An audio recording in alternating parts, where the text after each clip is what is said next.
for today's talk. Our speaker today is Dr. Moein Samadi. Moein is a postdoctoral researcher at the Institute of Computational Biomedicine at RWTH Aachen University. He did his PhD in computational engineering sciences at Aachen as well, where he studied uncertainty quantification for hybrid models in the life sciences. His research focuses on hybrid modeling to improve the reliability and interpretability of critical care predictive models in high-stakes settings. I've been privileged to work with Moein over the past few years, and we have also been working on hybrid modeling to combine mechanistic and data-driven models. And with that, I think, Moein, the floor is yours to start. Thank you very much, Sina, for this very kind introduction and for the invitation. Yeah, well, as Sina discussed that today I'm going to talk about this topic of integrating knowledge into learning from data, which has been more or less what I did during my PhD, and I'm still doing with maybe different points of view during my postdocs.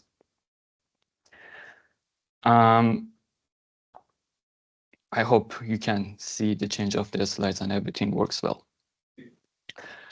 Good. So here is the agenda of my talk. First of all, I'm gonna discuss the motivations behind why we are interested in combining knowledge into learning from data. And then I'm gonna introduce hybrid modeling, or better to say, hybrid mechanistic data-driven modeling as one of the practical approaches for doing so.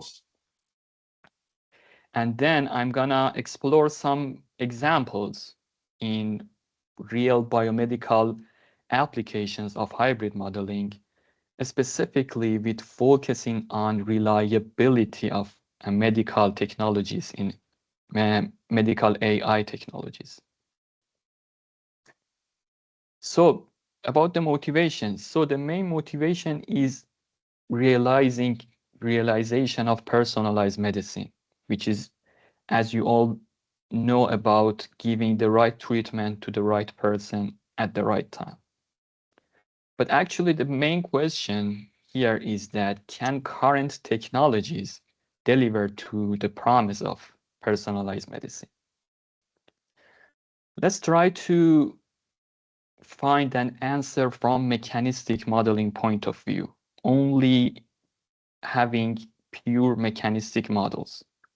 Well, knowledge from labs are usually based on molecular mechanisms or system biology.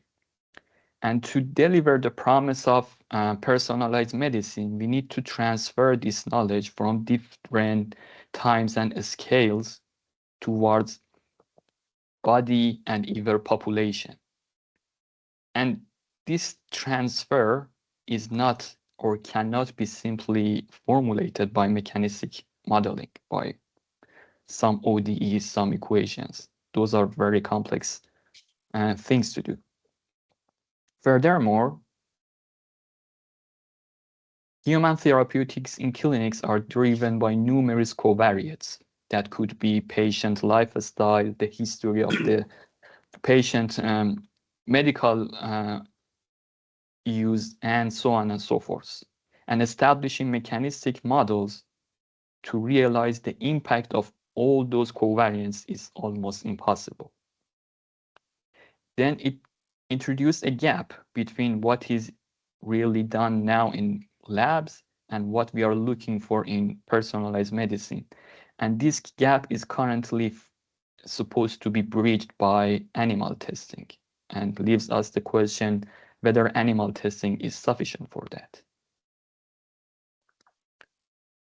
Well, now AI is hype, and we can change our point of view and try to answer the question of realizing personalized medicine with pure data-driven or pure AI technologies.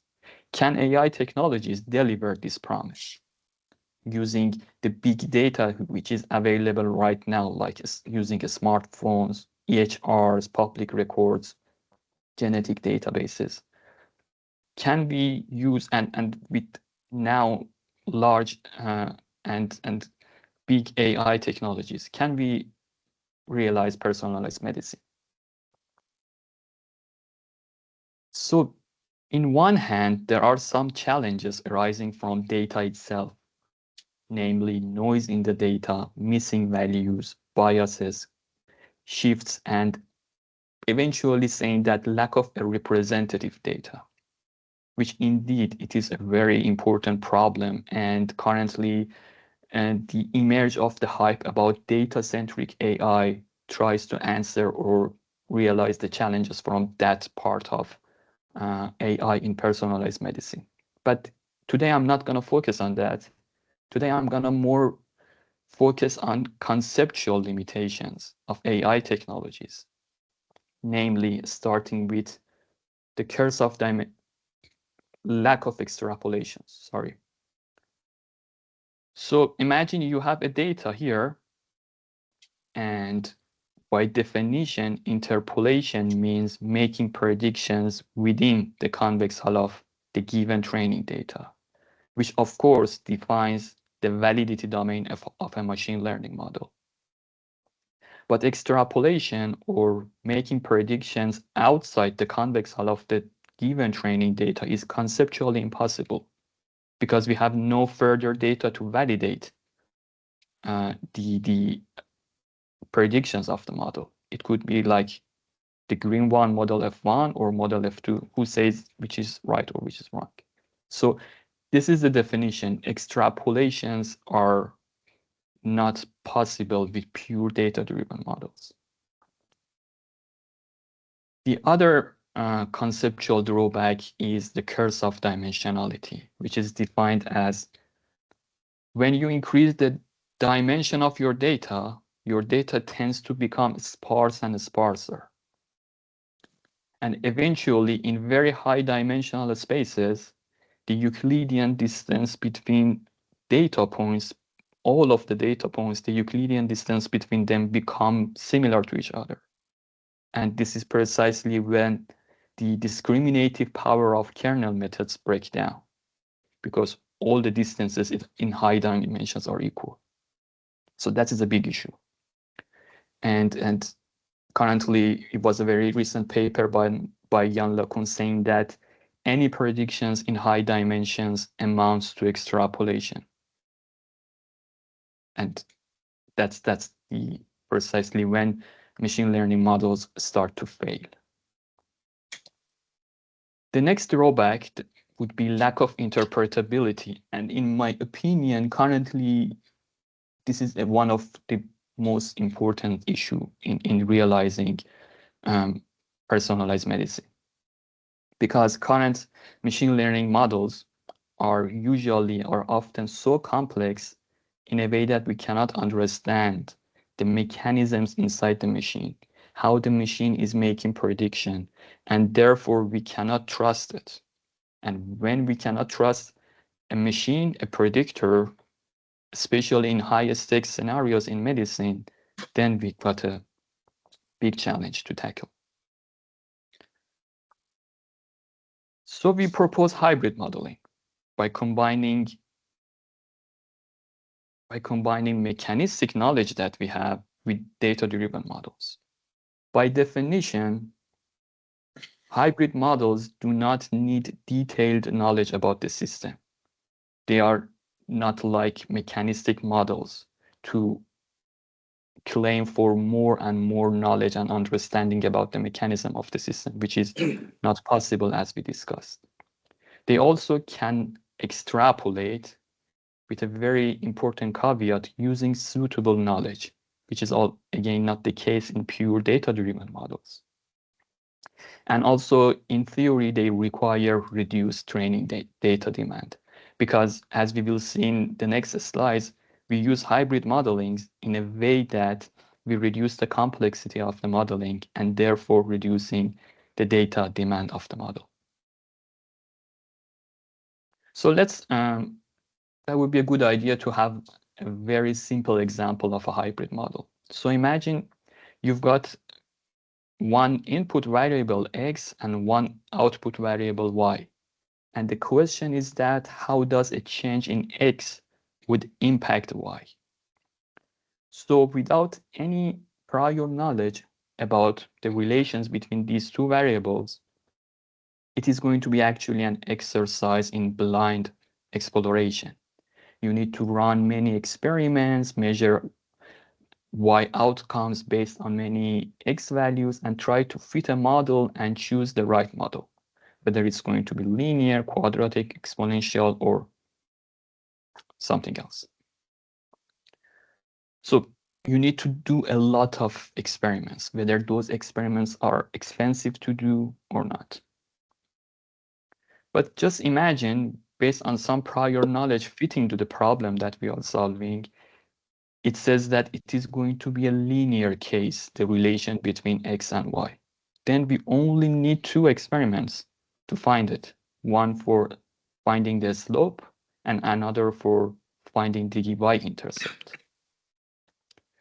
Of course, there is one notice here to be considered, that these two experiments, if they are the further apart, these two experiments, you can more precisely estimate the model parameters. But if they are very close to each other, based on the assumption that the measurements can be noisy, your uncertainty of the fitted line could be high.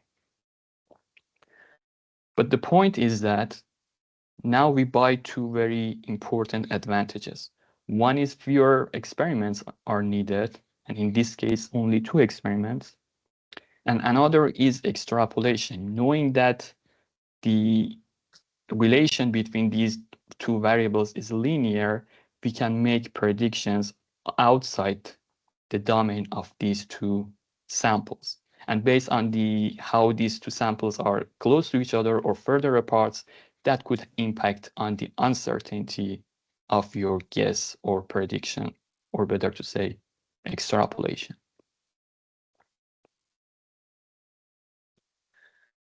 But today, and during what I do, I mostly focus on one prime example of hybrid models, which are structured hybrid models. What are they? So here above, imagine a well-known deep neural network, which connects your input data to your outputs. And in between, there are going to be a lot of weights and parameters. And I'm going to call it a huge or a giant black box.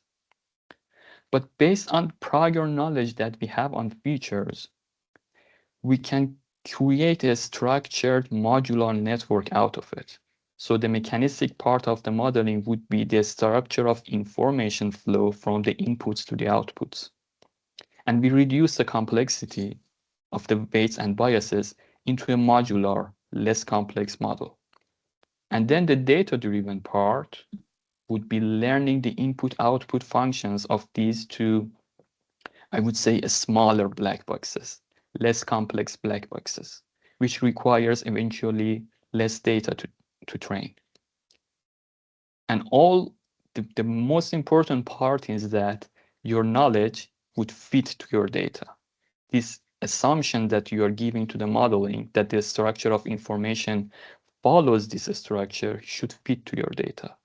And having that knowledge is the key for a faithful hybrid modeling. And in real applications, in my case, for example, making predictions on ICU mortality, and a structured hybrid model would look like this. The left part of the modeling would be mechanistic part, in which you've got your pure data, and you should use your knowledge-based clustering to make the feature space into different clusters. Let's say kidney failure, liver failure, or infection or bacterial diseases. And then you shift to data-driven modeling part and create weak classifiers. I would call them mortality cause specific classifiers, and use your training data to train them. And then a strong classifier would be used in an ensemble learning approach, use their predictions towards your final output. So instead of having a big giant neural network here without any knowledge about what is the relation between the features and how those features would have caused a specific mortality predictions on the final output, you would have a giant black box here, which is not interpretable and requires a lot of data. And we will discuss about the extrapolability as well. So far, we've got an introduction about the motivations and very little talking about what are hybrid models. And let's jump into some examples in real practice about hybrid models. And my focus is that I'm gonna try to see different aspects of integrating knowledge into learning using structured hybrid models on enhancing reliability of medical AI. And the first step is to reducing data demand towards breaking the curse of dimensionality that we just discussed. For that, we introduced DICE, which stands for Data Determination Hypercube, which is a training strategy for hybrid models towards breaking the curse of dimensionality. And here is the situation, the design of the experiment. Imagine we've got input data X, and all of them are binary represented. We are going to focus on binary data because if you have a data and split it into train and test, every prediction on test data would be extrapolation, because in binary feature space, any other data other than your training data would be outside the convex hull of your data. So that would be a very great design of experiment for checking extrapolability of your model and also about the training data demand. And the point is that in medicine also, the binary data are abundant. Like if the patient has this symptom or not, or simply to say ICD codes. You can provide many good applications about using only binary represented data in towards personalized medicine, I would say. And the output, we also designed it to be a binary classifier. And the question here is that, assuming that your data fits this structure very, very well, the mechanistic knowledge that you have about the information flow from inputs to the outputs fits this tree structure very, very well. Now the task is use the training data to find the input-output functionality of these interior black boxes. And the challenge here is that because everything here is binary, we cannot do back propagation because we do not have defined differentiability. So we needed to do like a heuristic or I would say a novel learning strategy for solving this problem. And here is the visualization of our training strategy, which we call it DICE. It visualizes all the possible input configurations to this network. So we've got 9 dimensional inputs, so we've got 2 to the power of 9 different inputs. And each box would represent one data point. So the green would be inputs to the green node, reds would be the inputs to the red node, and blue for the blue node. And we assume that this box holds the label, the binary label of that input data. So if we've got a bunch of training data, your DICE or your hypercube would have some of the labels inside those boxes, and you want to infer the labels of the missing, the empty boxes. And it is actually like solving a Sudoku, but in higher dimensions. But we are going to define our own rules And those rules are coming from the structure of this network that we have assumed.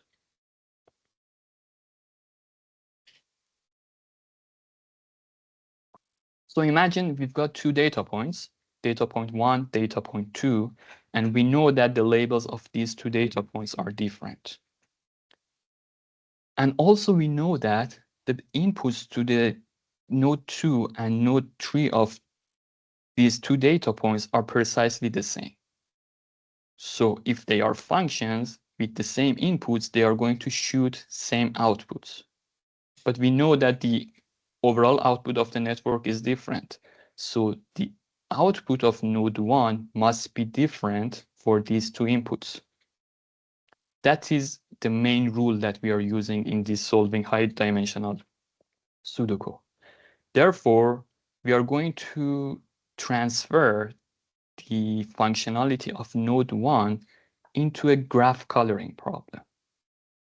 Here, this graph would represent input-output of node 1, and each vertices of the graph associated to one of the input data points to node 1, and the color of the nodes would associate to the output.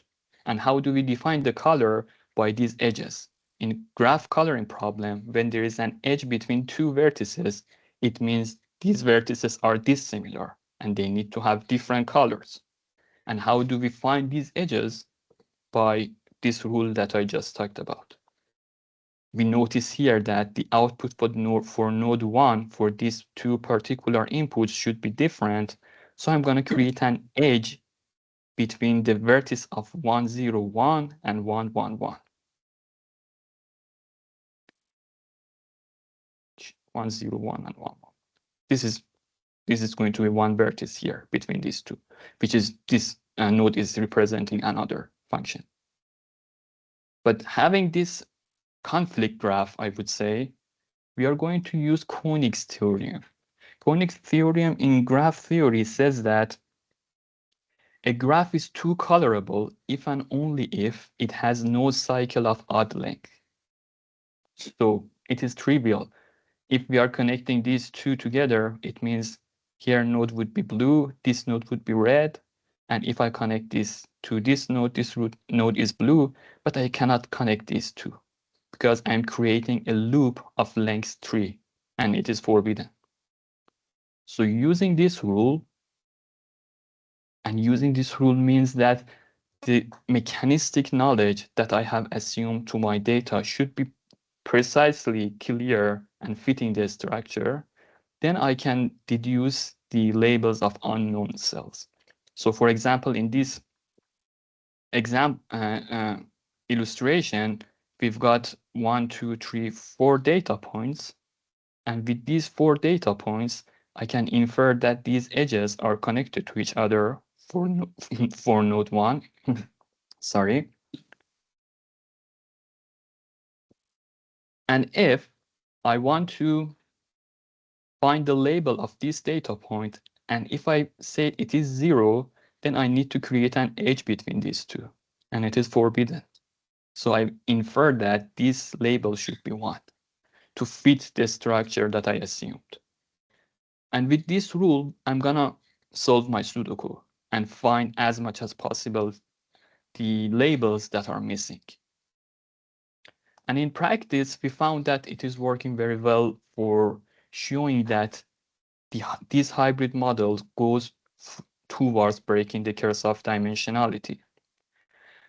We saw that our hybrid model shows robust performance by increasing the data dimension, which wasn't the case with conventional machine learning models like deep neural networks, support vector machine, random forest, and so on. All of them, by increasing the data dimension, drop their performances, which is the case we anticipate. But our model shows robustness. But there was one very important drawback of our method, which was DICE was very sensitive to noise. You can see that when every label, all the labels are clear, we've got a big outperforming comparing to the others. But by increasing the noise in the labels, the dice goes towards the area of the performance of the other machine learning models. And this comes from the fact that all the rules that we defined for dice were deterministic, and noise could easily break those rules. So to overcome that difficulty, we introduced noise cut. So, and it is indeed another aspect of enhancing the reliability of medical AI technologies to handle noisy data. In noise cut, everything was similar to dice, except, so again, for example, for box fun, we introduce a conflict graph for approximating the function of the node. But instead of having a two-coloring problem, a deterministic two-coloring problem, we introduced max cut. What is a max cut problem? The max cut problem finds the best partition to make the graph in two partites, into two different sets of vertices, such that the weight that is cutting is maximized. The number of edges that is cutting in between is maximized. But it's going to ignore some of them. It can ignore some of them. And usually those weights that is ignoring are those weights that are coming from noisy predictions. And so here you can see, for example, there is a dissimilarity between these two nodes. And in a two coloring problem, they should have different colors. But this has a little weight, and a max cut problem won't see that, would ignore that. And eventually, by this idea, we are ignoring noisy observations on the labels. And indeed, it worked very well. So in comparison of noise cut with the other machine learning models, and this time we saw that we compared with DNN, XGBoost, SVM, and random forest, we saw that by enhancing the noise intensity, our model outperforms the others very well. But at the beginning, they had similar, when we had no noise, they had a similar performance with DNN and noise cut. But by the moment that we introduce noise, we see a jump or a gap between our method and the other conventional machine learning models. And eventually we packed up everything as a package, and we called it noise cut for noise tolerant classification of binary data using prior knowledge. You can use the package on your own experiments when your data is binary and when you have some knowledge about the structure of your inputs towards the output that you are looking for. The next aspect would be assisting clinical decision making, which is very important, as I said, to enhancing interpretability. In a study, we studied interpretable predictions of ICU mortality for mechanically ventilated patients with influenza. We had data from ASIC project. The data contained 5 German hospitals, and we chose the hospital with highest number of patients as the derivation hospital, the data that we train our data, and we use 4 other hospitals as external validation to test the model that we are building. And the point was that one of the main point was that we used only ICD codes because we wanted to use only binary represented data to check whether noise cut is working well. I don't know why my slides are a little bit blurry, but I hope you can see them. We designed this structured hybrid model from input ICD codes to the vital status of ICU patients. And again, instead of having a big giant neural network here, we've got a modular network in a way that For example, renal failure and sepsis are associated to kidney failure towards the overall mortality. And in this structure, we are intrinsically add on the interpretability.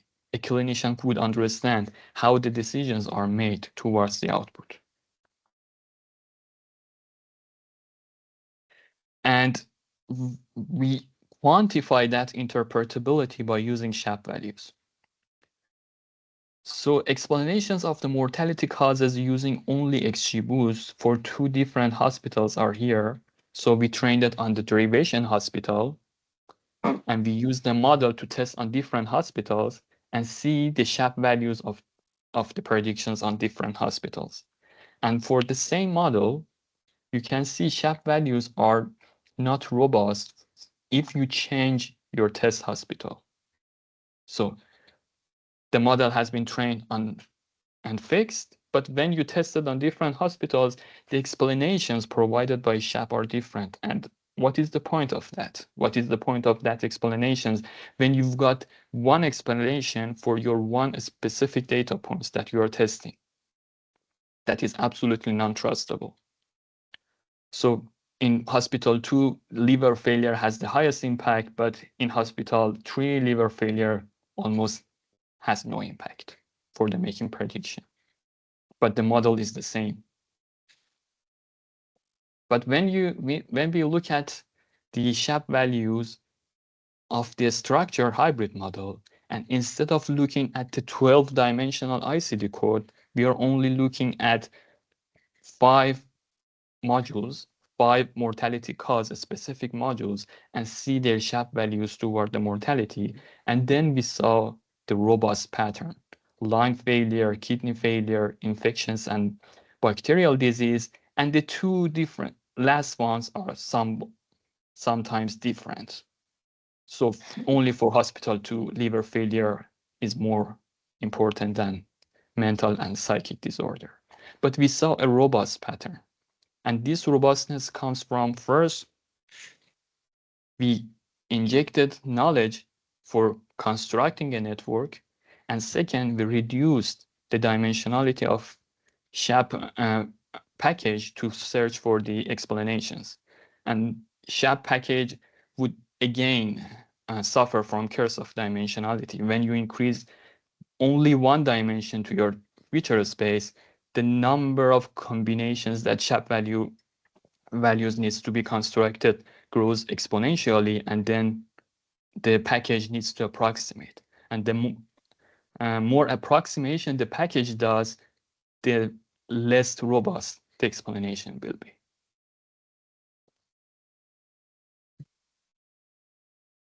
And the fourth aspect would be tackling out of sample data towards improving extrapolability.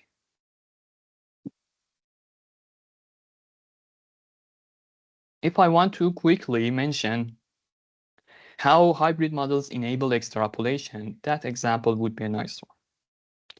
So imagine you've got these black dots as your data, a 2-dimensional data, towards one output, y. So if using just one neural network for making this prediction, you cannot evaluate in these areas because they are outside the convex hull of the data that you are presenting or training with. But assuming based on some mechanistic knowledge, you faithfully connect these 2 together and ask one data-driven model to make prediction on 1 dimension, then the validity domain in X1 would be this area, and the validity domain for X2 would be this area. So you're expanding the validity domain, or you're making the model the ability of extrapolation, because you're enabling validity domain in an area that is outside the convex hull of the training data. So this is extrapolation enabled approach. But indeed, you can make faithful predictions in this range. So here, if there is a new data here, again, a hybrid model cannot make prediction.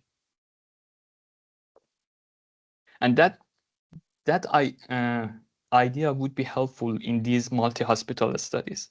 So imagine you've got hospital A, and the domain or convex hull of the data in the space of therapy and diagnosis would be this red area, and you want to test it on hospital B, but you've encountered a data set shift, a data distribution shift. Then hopefully with using a proper knowledge, a proper design of hybrid models, you can enhance the validity domain of your predictions, hopefully covering the hospital that you are trying to make predictions on. In our study, as we said in the influenza study, the trained hospital, we had 1 trained hospital and 4 test hospitals. And I don't know why they are so blurry, sorry for that. And the predictions of internal validation for our modeling, the XGBoost outperformed a little bit our hybrid model for internal validation. But for external validation, our hybrid model constantly outperformed XGBoost. They were comparable, but constantly for the external validation hybrid model outperformed, which was one of the signatures that the validity domain has been increased for the hybrid model.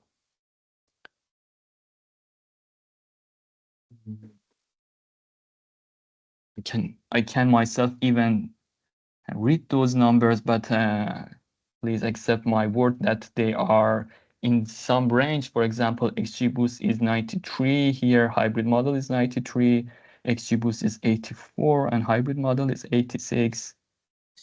XGBoost is 85, hybrid model is 88. And that one that I cannot even read. Sorry for that. And last but not least, okay, thanks, Joanna, for the information. Last but not least, I'm gonna talk about controlling AI hallucinations towards making predictions or making re-engineering a structured network. For that, we designed this scenario, this process or pipeline, in which at the time of writing the paper, ChatGPT 4o was the forefront of LLMs. We used GPT 4o to generate descriptions of medical features. And then let me show you what the description looked like. That was the prompt. Answer this question in 200 words. How does age impact the ICU mortality rates of mechanically ventilated patients? And we changed this age to different feature, bilirubin, for example, and all the other features. And with confined 200 words, we collected those responses, and we created a database out of that, a corpus. And we use some text processing, pre-processing in a way that reducing all the extra tokens that are not informative. And then we use TF-IDF vectorization. TF-IDF is a vectorization approach in a way that instead of having text in your data, you would have a vector. And those vectors are weighted in a way that for each token, you're increasing the weight in a way that the token is important for your feature. For example, some word is very important for feature age, and you increase the weight of that. But at the same time, maybe some token is important all over all the features. Then you reduce that. So you're going to somehow with TF-IDF vectorization extract some information from those texts that are specific for your feature. Then we use clustering, soft clustering, in a way that we can automate those network reengineering. In the previous example that I talked about for influenza patients, we did it manually. But here we are automizing that network reconstruction. But here we are going to add one guardrail, which is using expert interpreted mortality classifier analysis. We give different network structures to a clinician, to an expert, and ask their opinion, how much they make sense. And then after that filter, we reconstruct this structured hybrid model. And we saw that this is going to be a mortality cause specific weak classifiers, and then we will use our data, our pure data, not the text data, the pure physiological parameters to train them and towards an interpretable ICU mortality predictions in a way that you can see these informations, these cause specific informations are coming from. And that was the main reason of doing that was that in our previous projects, we had very long discussions with medical doctors to design a proper design of experiment or structured hybrid model. But with that, we are going to automate them and present with the clinicians with a couple of choices. And then it would be very easy and more time efficient approach for designing a structured hybrid model. So if I want to talk about the summary and what we talked about today, so firstly, I sketched the problem of personalized medicine and using pure mechanistic modeling, which are not complete and not scalable, and pure AI, data issues, and three conceptual problems that we discussed. And next, we say that one of the solutions would be integrating knowledge into learning, which we are very interested about. And prime example of that is hybrid modeling. And today I just talked about structured hybrid models. There are many different designs of hybrid modeling around, but today I only talked about a structured one. And we saw some results in real applications like reducing training data demand, more interpretable predictions, and higher reliability under noise. And I would say eventually the main message that I want to communicate is that trustworthy medical AI requires combining knowledge with data, not just relying on data alone, relying on giant foundation models that are very popular right now and enhance the trustworthiness of the AI technologies in medicine by combining data. So with that, thank you for your attention. I guess I'm like 2 minutes extra of my time. Thank you very much, Moein. Thanks for the fascinating talk. It was really interesting, informative, and I think at the same time digestible. Thanks a lot. So I think we have time for a few questions. If any of Would you be happy to take. Online have any questions. I can start by one. So it's a bit of a controversial one, probably. So we talked about hybrid models and the advantages of them, but are there any disadvantages about the hybrid models? Of course, fitting the knowledge that we are assuming to the model that we are designing is indeed the most and the highest disadvantage. So how this knowledge that we are assuming fits the data that we are working with. This is one problem. The other disadvantage, I would say, I've got some extra slides for Q&A. So let's talk about PINs, physics-informed neural network, which I guess you've heard about. PINs are another way of combining knowledge into learning. But the way that they are doing that, they use ODEs mechanisms to inject it into the learning. And for example, the prior knowledge in PINs would be, we know the system acts like underdamped oscillator, and they use this equation and try to find those parameters that fit to the data here and then extrapolate to those areas that we don't have data. It works very well, but hybrid models, structured hybrid models, do not take that kind of information. They only take information that are low level, like what is the connections between the features. Yeah, so if you've got more detailed information about the process that you are using or the process that you are modeling, I would recommend even pins. And one more question I'll ask. In most cases, in the hybrid modeling, you had some smaller models or weak classifiers, for example, and then you combine the outputs of them into a main classifier. One of the things that I assume would happen with that is noise that we talked about, and you had a solution for that. But would it also impact reproducibility in any form or not?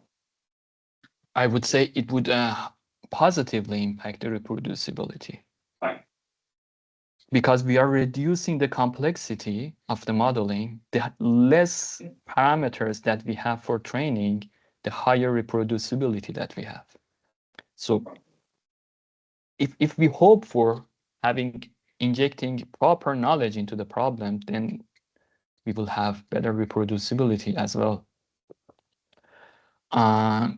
Yeah, if I want to continue about the problems or disadvantages of hybrid modeling, is that a proper integration of knowledge into learning should be in a way that they are entangled to each other. So if the knowledge doesn't go very well, the data should sense that. But here in hybrid modeling, we are somehow separating them. We inject the knowledge for the structure and then learn. But what if we can combine them in a way that if the structure is faulty, the data can notice that and repair that? This is one of the maybe future works that we are doing right now in terms of neurosymbolic AI. And yeah, that would be one of the more steps towards make them more applicable. Thank you. So, Joanna, please. Thank you. Can you hear me okay via my microphone? Yeah, very well. Great. Thank you for a really interesting talk. I should declare myself I'm an experimentalist, so I'm coming at this from a slightly different angle, but I found this really fascinating. I think you've already partly answered my question in what you just said, but my original question was, when we look at the right-hand part of the slide you're showing at the moment with the different causes of mortality, the weak classifiers, and then bringing that information together for the strong classifier. If you, at the moment, my understanding is that you're treating liver failure, lung failure, bacterial infection as separate pathways. And that's based on prior knowledge about what might happen. But where there are things we don't yet understand about interactions between those apparently independent pathways, do you then have a chance to spot the fact that your model isn't quite describing it fully? Is there something missing in your outputs that would allow you to then know that there are additional interactions to be looked for and that those pathways can't be treated as independent? Great question. Great question. Indeed. So here, what we see is a tree structure network in a way that we are forcing features to get separated. But if there are intercorrelations between those features, we are going to deal with a non-tree structure. So it has a structure, but it is not pure tree structure. One feature could impact several, I would say, modules. That problem is hard, I would say. So we try to deal with that.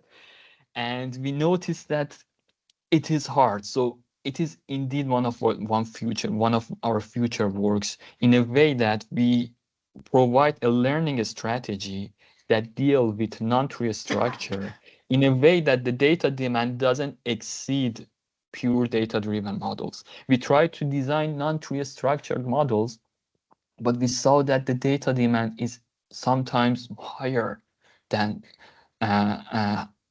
pure data-driven models. So what is the advantage of using that? Indeed, it is a valid question, and we are working on that. Nice observed. Well Brilliant. observed. Thank you very much. I guess Declan, yeah. Thanks. Great talk, Moein. Thank you very much. So your talk got me thinking about some work that we're doing in terms of machine learning predictors for, say, non-invasive ventilation or high flow nasal cannula and so on. When we think about the features that we have to choose from for the model, we have a mix of